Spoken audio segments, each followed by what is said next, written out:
These bloodlines, these are the movers and shakers of the world, and this is inside information. You're not going to learn this in reading a book. When you learn who the bloodlines are, it totally changes your view of history. Shortly after publishing this research, he was sentenced to 9 years in federal prison. Nothing is as it seems.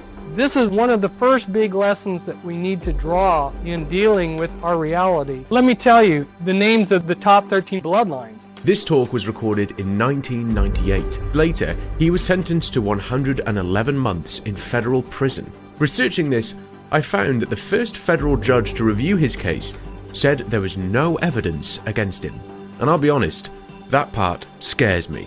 And I'm taking a risk by putting this out. So I'm asking you to watch until the end and really listen to what this man is saying. Because even if half of this is true, the world looks very different from what we've been told. And he doesn't just hint at things. He names names, he connects the dots, and he covers everything. Starting with politics. If people don't want to go along with the plan, they always have their covert enforcers. They have all kinds of people in all different kinds of locations to pull the strings, that if there's rough edges, they smooth it out. Then the money system. They created fractional reserve banking, the Federal Reserve System. The stockholders of the Federal Reserve System are listed here. Then the people who are supposed to keep you healthy. You've even got some secret illegal groups out there to destroy doctors who don't conform to the medical monopoly. Then how much they actually know about you. Hey, know everything about people. People are tracked from the cradle to the grave. All electronic communication in this country is monitored. Then food supply. Some parts of control over the world's grains and food. We've got the management over here. See some of your leading families over here. And then war. They're rotating millions of Americans into this war. The war was structured to get as many people in. They needed a war that was going to take place close to large drug supplies because they were trying to create a drug culture over here. These people sit above the wars. They make the wars for us. We go and fight these wars, and they make profit off of it. Behind every system he described, the politics, the money, the wars, there's a structure. And that structure, he says, has been in place for centuries, passed down through 13 specific family bloodlines. Names that appear at the top of banking, politics, and media, generation after generation. You'll hear them in a second. And above all of them, he says, sits a pyramid of councils, each layer smaller than the one below it. The higher you go, the fewer people there are, and the less the public knows they even exist. You've got an anarchy level and a hierarchy level. Above the standard 6 lifetime positions, you have your special committees. You've got your council of 3, your council of 5, council of 7, council of 9, council of 13, or your Grand Druid Council. You've got your committee of 300, your committee of 500. They made a decision to go with 500 multinational corporations. Your Fortune 500 companies are equivalent to your committee of 500. 500 of the most powerful corporations in America, all in one place. And between them, they cover almost every industry that exists. Technology, banking, healthcare, defense, food, media, energy. Apple controls the device in your pocket. Microsoft runs the software on your computer. JP Morgan moves your money. Johnson & Johnson make your medicine. Exxon fuels your car. Lockheed Martin builds the weapons that your government buys.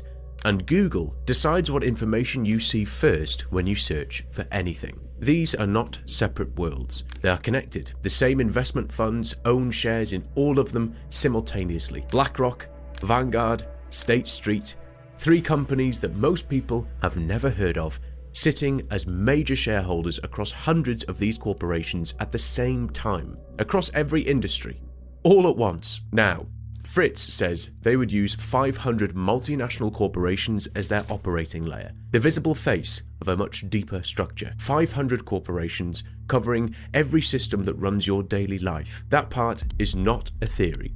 That part is just a fact. We have these elite bloodlines that think that they're divine. They talk about us in their writings as cattle. They think that they're divine. That's what mean? Let me tell you the names of the top 13 bloodlines.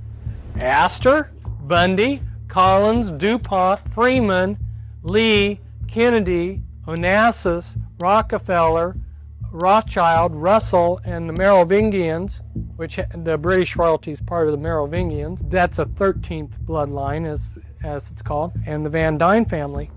Well, Princess Di is related to the Astors, the Bundys, the Collins, the DuPonts, Freemans, Rockefellers.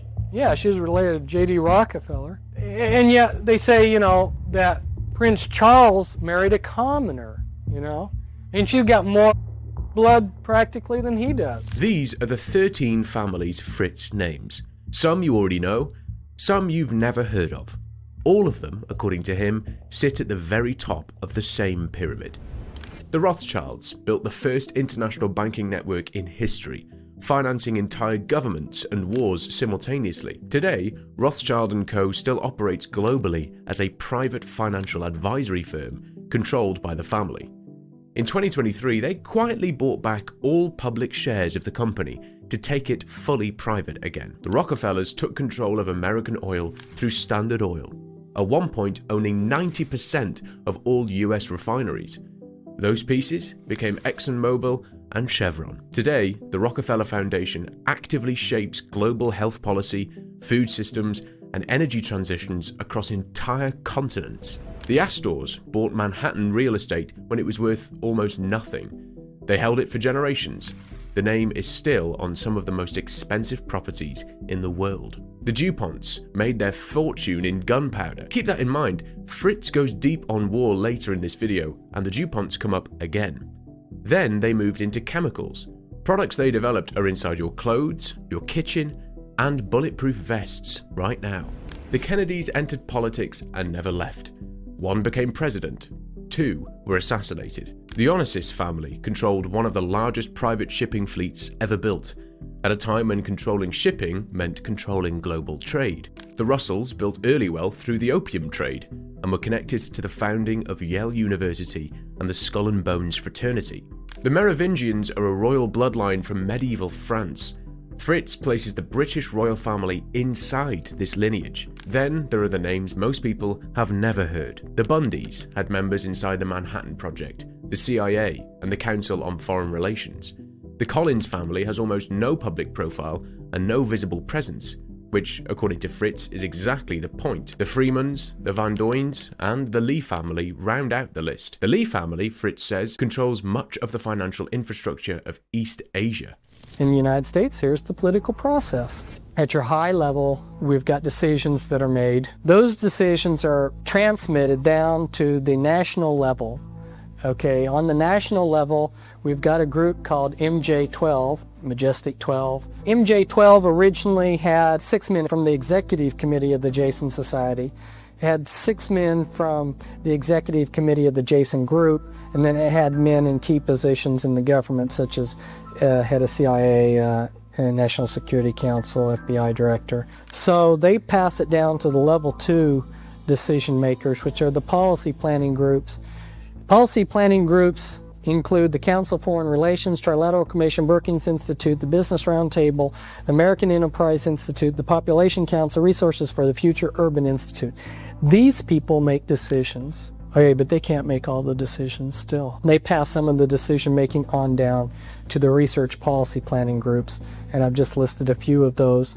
The RAND Corporation, the Stanford Research Institute, and the Hudson Institute. We have a problem. We need to get answers. We're going to create this research project or this research group to research this project. So then this group starts with all kinds of millions of dollars of funding, and they research for 10 years, and they come up with piles of research that researchers even like myself aren't going to wade through with their final conclusion, which, by the way, happens to be what the decision was made years before anyway.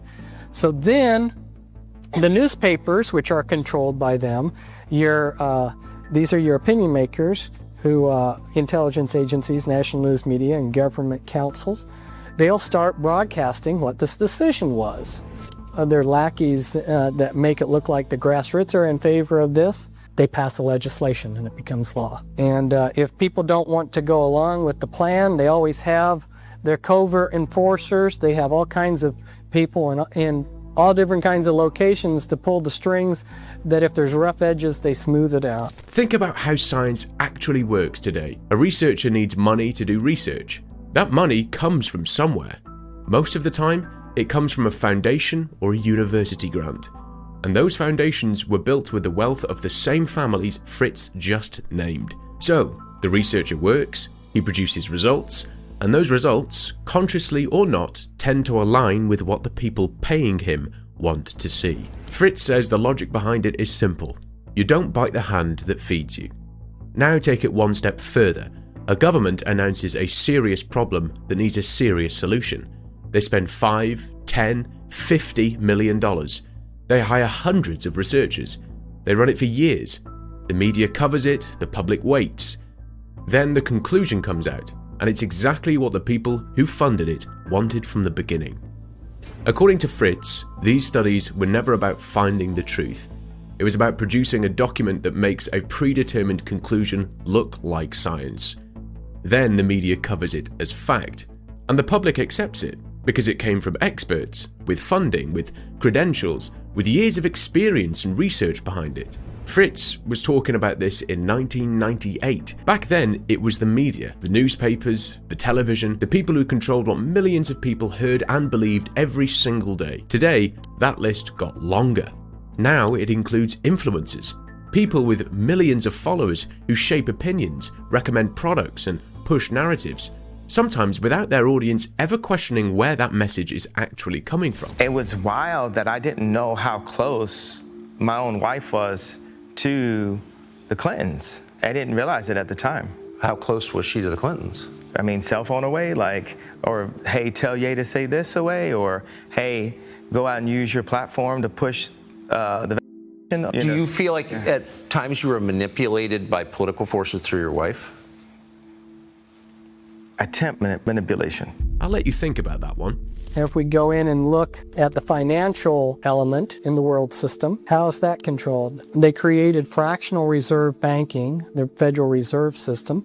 The stockholders of the Federal Reserve System are listed here. If you can see some of the names there, you'll see Morgan, Rockefeller, Pine, Reynolds, Warburg, all the families there. And these people own the stock of the Federal Reserve. When the IRS collects our taxes, the first check that they write out is sent to the Federal Reserve to pay the Federal Reserve, which is a private corporation, for the use of their money.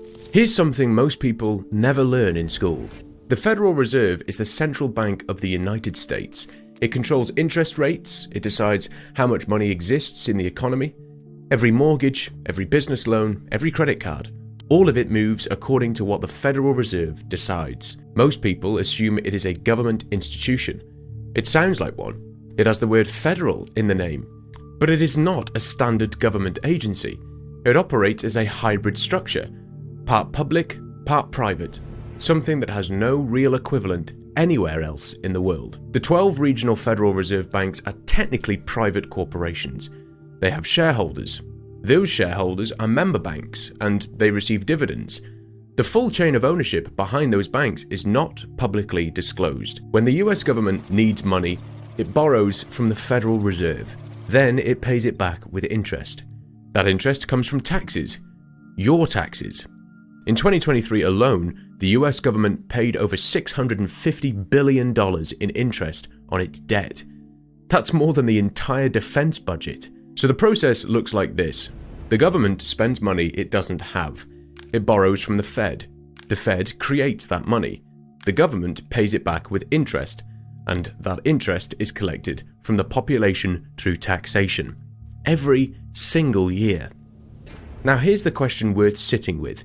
If a private institution controls the money supply of the most powerful country on earth, and that institution has private shareholders who profit from government debt, who is actually in charge? Like Rothschild said, I don't care who makes the laws of the country if I control the finance. The elected government that borrows the money, or the institution that creates it? Societe Generale, holding company that was set up by the elite. They use a lot of holding companies. One of the ways that they discovered to keep your business coordinated, let's say you have 5 sons, you place each one of those sons into a different business, and then each of those businesses are controlled by a holding company. Nobody can even see that these 5 companies are interconnected, because they don't know about the holding company. And then I go into some of the important companies that like Archer Daniel Midland Company, your hide cartel, your grain cartel, and since Iowa beef. And then you've got your government enforcement groups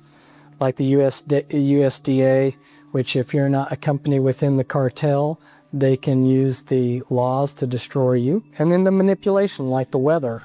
Now think about food, something even more fundamental than money. You eat every single day, and somewhere between the farmer who grows the grain and the store where you buy your bread, a very small number of companies control almost everything. 4 companies, ADM, Bunge, Cargill, and Louis Dreyfus, collectively known in the industry as the ABCDs. Together, they control between 50 and 60% of all global trade in wheat, soybeans, and corn. Every major staple that feeds the planet moves through their hands. ADM alone operates in over 170 countries with 420 crop procurement facilities worldwide. They process the grain, they store it, they transport it, they influence the price, and they do all of this largely out of public sight. Fritz named ADM specifically in 1998. At the time, most people had never heard of it. Today, it ranks among the 35 largest corporations in America. There are also active antitrust lawsuits against ADM and Cargill, alleging coordination to manipulate agricultural commodity prices. These are not theories, they are cases in federal court. So the question Fritz was asking in 1998 is the same question being asked in courtrooms today. When 4 private companies control more than half of the world's food supply, who decides when there is enough, where it goes, and what it costs?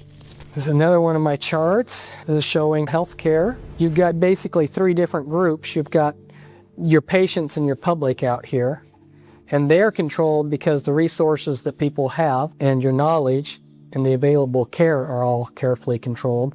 And your doctors, they're controlled because their knowledge and training is very carefully controlled, and their resources are controlled, and their licensing and certification are controlled. And then you've got the legal system controlled to enforce all of this. And you've even got some secret illegal groups out there to destroy doctors who don't conform to the medical monopoly. The global pharmaceutical industry generates over $1.6 trillion in revenue every year. That is larger than the entire economy of most countries on Earth. Now, here's the part worth paying attention to. In 2023, the pharmaceutical industry spent $260 billion on research and development. That sounds impressive, but who controls that research? A study published in JAMA found that in 2014, pharmaceutical companies funded 6,550 clinical trials. The NIH, the main independent government research body, funded 1,048, and that gap has been growing every single year since 2006. So the majority of the science that determines which drugs get approved, which treatments become standard, and what doctors prescribe is funded by the companies that profit from the outcome. Remember what Fritz said about researchers, that the people who control the money control the conclusions. A 2009 investigation revealed that more than 1,600 Harvard-affiliated physicians had financial ties to pharmaceutical companies. Harvard, the most prestigious medical institution in the world. This is not a theory. These are documented financial relationships between the people who produce the science and the companies that sell the products that science recommends. Fritz called it in 1998. He said the researchers work for whoever pays them. He said the conclusions come first and the studies come second. The data today doesn't prove that he was right, but it does make the question harder to dismiss. You've got different goals that are set, and then those goals are broken down into further goals, and then they take all of their different groups throughout the world system and have them participate in different ways. So like, let's say the objective is the authority. A, know everything about people.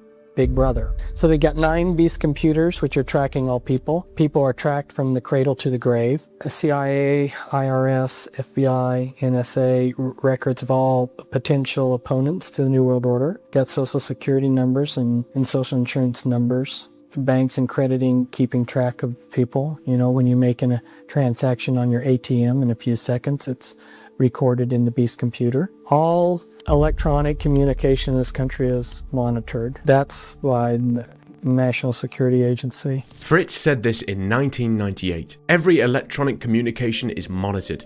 Every transaction is recorded. People are tracked from birth to death. In 2013, a man named Edward Snowden walked out of the NSA with classified documents. He had worked as a contractor for the most powerful intelligence agency in the world. What he revealed was a program called Preso, a mass surveillance system that gave the NSA access to emails, calls, chats, file transfers, and web search histories of people around the world. Not suspects, everyone. A tool called X-Keyscore was described as the NSA's Google, allowing analysts to access and analyze global internet data by simply entering an email address. The NSA also cracked the most commonly used cell phone encryption technology, meaning they could process encrypted communications even without an encryption key. Now look at your phone, the device you carry everywhere.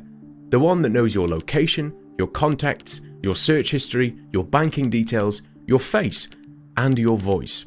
On most modern smartphones, the battery can't be removed. Then there's money. Physical cash is slowly disappearing. Over 130 countries are currently developing or testing a central bank digital currency, a fully digital form of money issued directly by governments. A CBDC creates a complete digital trail of every transaction a person makes, every purchase, every transfer, every payment. China's digital yuan already processed the equivalent of nearly $1 trillion in transactions across 17 provinces. Fritz said the goal was to know everything about everyone, to track every transaction. That was 1998. And now, we get to the part that shook me the most. War. Something that on the surface looks like conflict between nations. But according to Fritz, it might be something else entirely. On December 13th, and I don't know if they picked the 13th because of the cult number or what, but on December 13th, 1941, a few days after Pearl Harbor was bombed, Roosevelt signed a presidential decree into law, is a Trading with the Enemy Act. If Secretary of Treasury Morgenthau would give certain people authorization, they were allowed to trade with the enemy. There is a monopoly on diamonds, people.